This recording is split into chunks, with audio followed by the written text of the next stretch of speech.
Hello लोगोफोर, गिबियावनो गोदान बोसोरनि बयनिसिमबो आंनि गोसो गोरबोनिफ्राय अननाय, खुलुमनाय, सिबिनायखौ नोंसोरनो बावहरग्रोनाय जाबाय।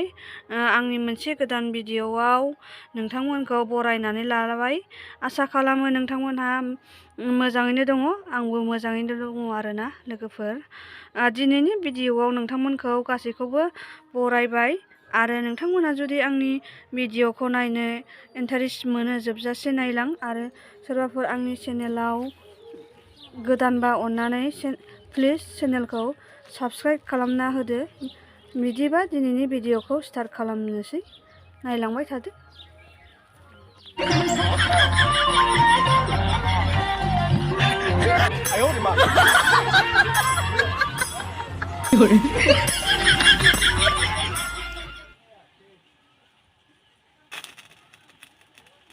गोदान बोसोरनि आफा बोराइ बाथौनाव जेवारि सावनानै खुलुमग्रोबाय सिगाङावनो लोगोफोर।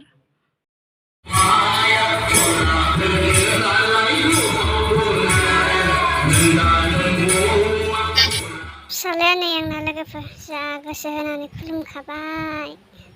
गोदान बोसोरनि फिसालायाबो खुलुमबाय नै आंना लोगोफोर। जोंना बैसागु मोसाग्रा नाम्बार 1 फैखाबाय नै। देलायना फैखाबाय। सिगांनि नाम्बार 1 जोंना नै मोसाग्राफ्रा। ओंखारबोबाय नै। औ, नै देलायनानै ओंखारबोगोन दा मेल्लानो।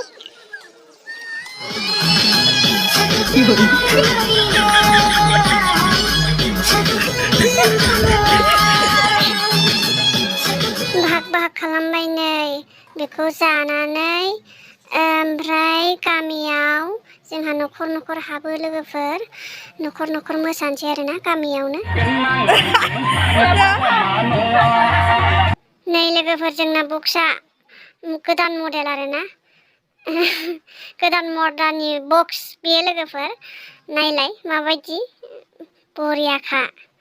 बेजोंनो गामियाव मोसानोसै आरोना जोङो न'खर मोसायो।